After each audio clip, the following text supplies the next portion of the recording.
O STJ, por meio da sua quinta turma, decidiu no sentido de que o crime continuado não impede a celebração do acordo de não persecução penal. Essa foi a decisão do STJ recentemente.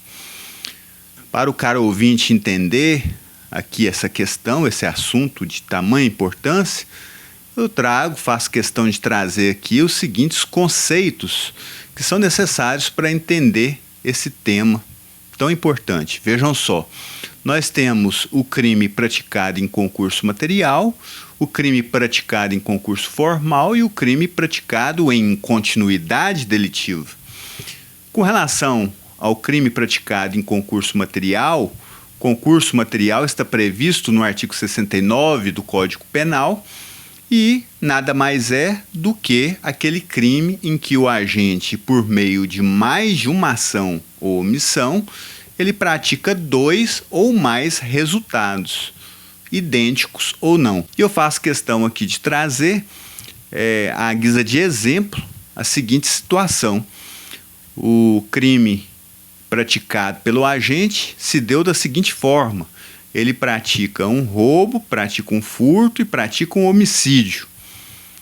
Então vai tramitar esse processo, o juiz vai perquirir ali a questão do fato típico, antijurídico e culpabilidade, e verificando que há todos esses elementos, ele vai chegar à sentença penal condenatória. E esse crime, na hora de fazer a dosimetria da pena, o juiz ele vai somar todas essas penas, no caso do concurso material. Ou seja, ele praticou crimes diversos, ele praticou um roubo, um furto e um homicídio. Então vai pegar a pena do furto, a pena do roubo e a pena também do homicídio. Isso ocorre no crime praticado em concurso material. Aplica-se nesse caso o critério cumulativo para aplicação da pena privativa de liberdade, ou seja, as penas são somadas e cada crime é tido como crime autônomo, e sendo eles crimes autônomos, evidentemente as penas serão somadas de forma separada. Então vamos citar outro exemplo. A pessoa, o agente, ele pratica um crime de homicídio hoje, pratica outro crime de homicídio no mês que vem e outro crime de homicídio no outro mês, ou seja, 3 crimes de homicídio praticados por esse agente. Essas penas serão somadas, porque trata-se de crime em concurso material. Então, um indivíduo ele pratica essas condutas e o juiz, na hora da dosimetria da pena, de cada crime, vai ser analisado cada crime em separado, ele vai somar essas penas. Esse é o crime praticado em concurso material. Temos também a figura do concurso formal. O que é o concurso formal? O concurso formal é aquele em que o agente criminoso, vamos dizer assim, que o agente ele pratica mediante uma conduta, ele pratica vários resultados. Então vamos trazer aqui à guisa de exemplo um caso aqui de concurso formal.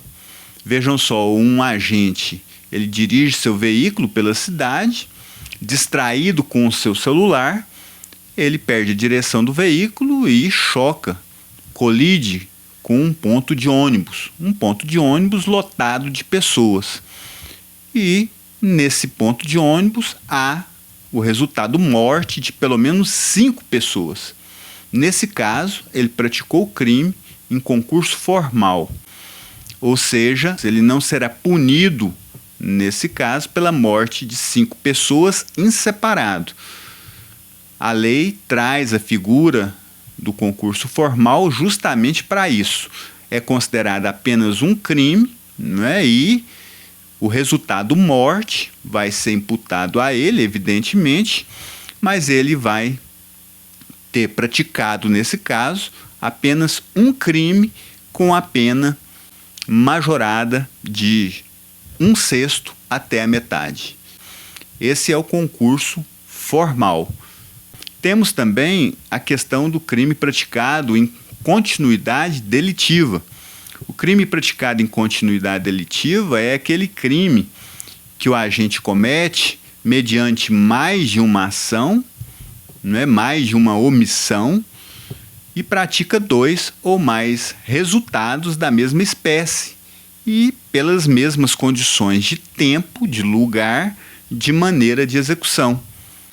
Nesse caso, a pena ela é aplicada da seguinte forma: aplica-se aí a pena de um crime, né, do crime mais grave, aumentada de 1/6 a 2/3. Veja que a diferença aqui do crime de continuidade delitiva, praticado em continuidade delitiva, e o crime praticado em concurso formal. Eu vou dar um exemplo aqui de continuidade delitiva. Imagine você que determinada pessoa adentra a um transporte coletivo. Dentro desse transporte coletivo, ele rouba de 5 passageiros.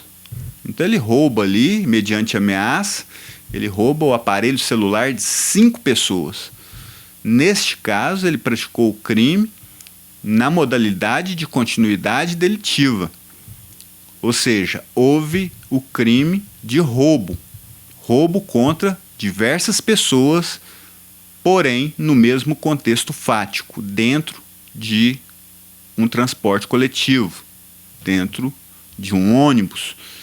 Então, qual que é o resultado prático disso?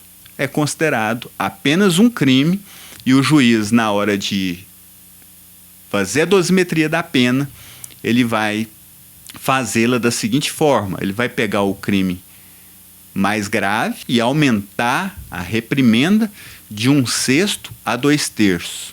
Veja que, no caso da continuidade delitiva, a pena é mais alta. O acréscimo é mais alto, porque ele vai pegar de 1/6 a 2/3 na continuidade delitiva e, no caso do crime em concurso formal, ele vai pegar uma pena majorada de 1/6 até a metade. Então essa é a diferença entre o crime de continuidade delitiva, com relação à pena, de continuidade delitiva com o concurso formal. Segundo o entendimento dos tribunais superiores, isso já está pacificado, para que haja a continuidade delitiva é necessário que o crime seja da mesma natureza, ou seja, roubo, roubo e roubo. Pode ser também homicídio, homicídio, homicídio. Então, nesse caso concreto, houve aí, por exemplo, 5 roubos. Houve a continuidade delitiva. Agora imagine você se ele pratica 3 roubos e mata uma pessoa dentro desse transporte coletivo, dentro desse ônibus. O que o juiz vai fazer nesse caso? Ele vai considerar, com relação ao roubo, que houve a continuidade delitiva e vai tratar o latrocínio de forma separada. Então veja que haveremos aí nesse caso concreto continuidade delitiva e o crime autônomo, no caso o homicídio. Então, para caracterizar o crime em continuidade delitiva, deve haver crimes da mesma natureza. E outro detalhe, tem que ser no mesmo contexto fático. Então, se uma pessoa mata uma hoje, mata uma semana que vem, mata outra no ano que vem, não será continuidade delitiva, porque não houve o mesmo contexto fático. Não foi praticado o crime na mesma circunstância, no mesmo local. Houve um espaço de tempo muito grande que acabou por romper esse elo de ligação entre esses crimes. Para que haja o crime em continuidade delitiva, deve haver essa ligação, esse elo entre os crimes. Então o tempo é muito importante aí. Deve ser um tempo razoável, um tempo pequeno, talvez um tempo que não rompa essa corrente delituosa praticada pelo agente. A diferença da continuidade delitiva e do concurso material é que na continuidade delitiva e no concurso formal há uma exasperação da pena. O crime é único, houve um crime só, um crime apenas. Mas no concurso material, não. No concurso material houve vários crimes.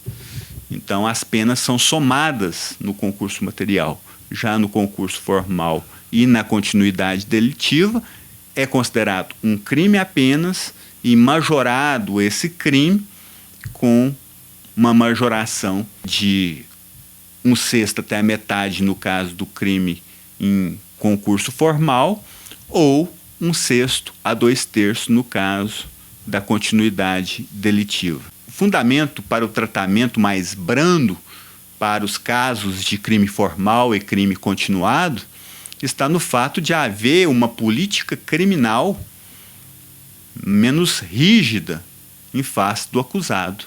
Essa é a principal fundamentação para que haja esses dois institutos. E isso está previsto no projeto de lei do Código Penal. Então, a figura do concurso formal e da continuidade delitiva tem como pressuposto política criminal, porque eles são considerados apenas um crime, mas é majorada a pena nesses percentuais já ditos anteriormente. A decisão do STJ, né, que trouxe aí a autorização para que haja o acordo de não persecução penal para os crimes praticados em continuidade delitiva, foi uma decisão emblemática. O acordo de não persecução penal é aquele acordo que é feito pelo Ministério Público, titular da ação penal, com o acusado. Então, feito o acordo, o processo fica suspenso até que o acusado cumpra aquelas condições impostas pelo Ministério Público e ratificadas pelo magistrado. Então, se ele cumprir esse acordo na íntegra, há a extinção da punibilidade. Esse processo, essa ação penal, não será julgada no seu mérito. Isso tem que ser deixado bem claro. Ele cumprindo um acordo de não persecução penal, há a extinção da punibilidade. O grande problema da extinção da punibilidade pelo acordo de não persecução penal está justamente no requisito confissão. A questão da confissão tem atrapalhado muito os acusados, e os acusados têm negado a fazer esse acordo de não persecução penal, porque muitos deles são inocentes e pela lei, pelo Código de Processo Penal, para que haja o acordo, o ANPP, é necessário que ele faça a confissão espontânea. E muitas vezes o acusado não praticou o crime. Então ele não vai confessar um crime que ele não praticou. Isso tem impedido muitos acordos de não persecução penal. Esse é o grande problema deste instituto previsto no Código de Processo Penal brasileiro. Com relação ao caso concreto que trouxe à lume aí essa decisão tão importante do STJ, o caso concreto foi que determinada pessoa, funcionária de determinado banco, ele praticou 16 vezes o crime de peculato. 16 vezes durante um ano. Peculato é aquele crime contra a administração pública. E a pena repousou num patamar relativamente baixo, né? E, em razão disso, o STJ entendeu que, nesse caso concreto, esse acusado fazia jus ao acordo de não persecução penal.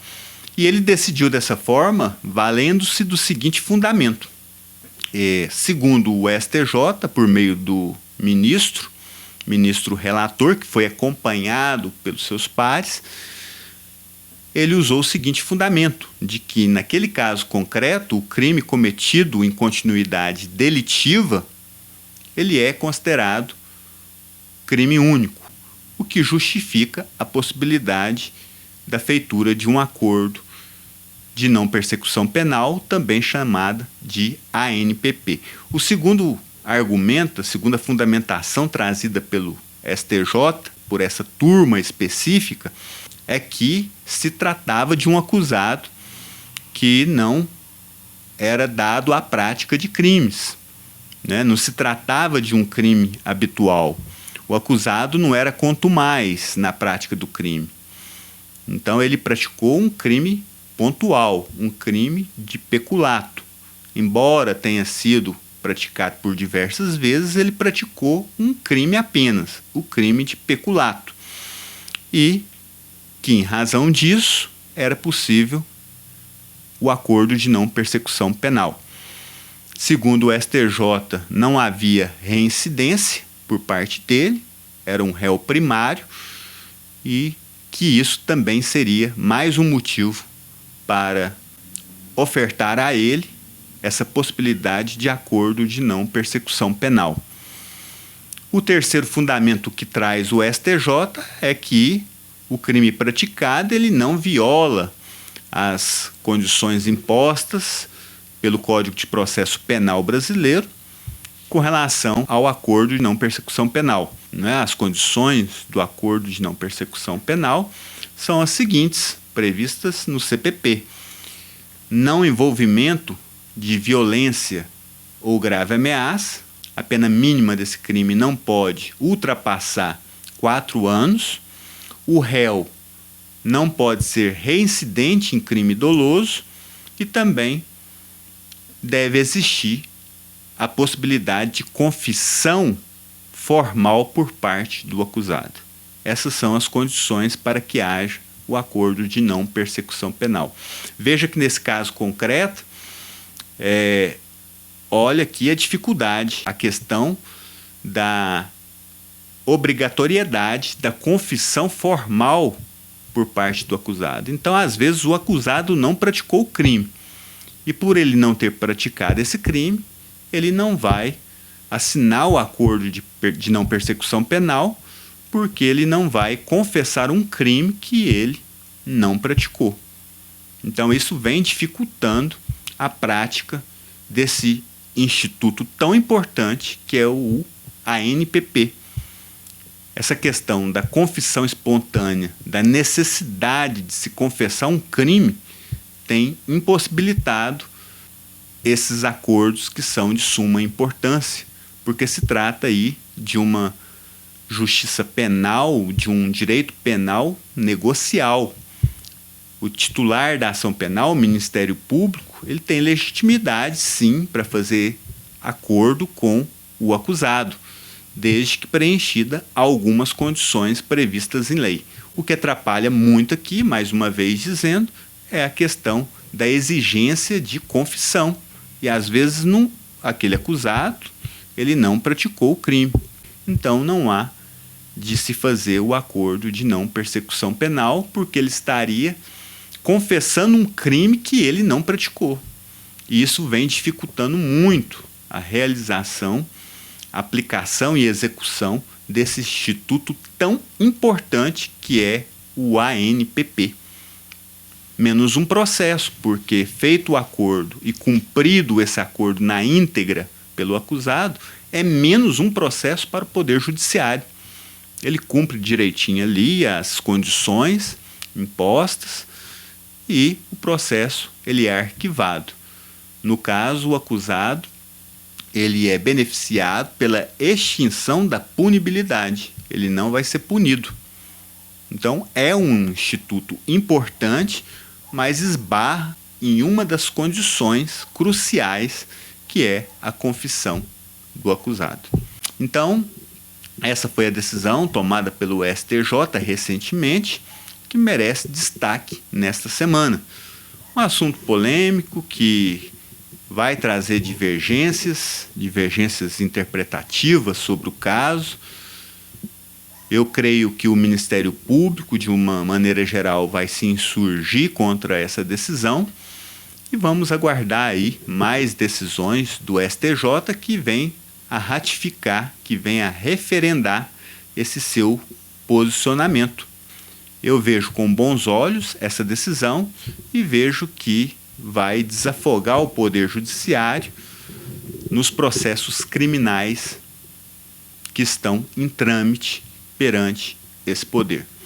Por enquanto eu fico por aqui, deixo a vocês um forte abraço, fico à disposição para extirpar toda e qualquer dúvida a respeito desse assunto por meio do canal Leandro Borba Ferreira Nascente, canal do YouTube.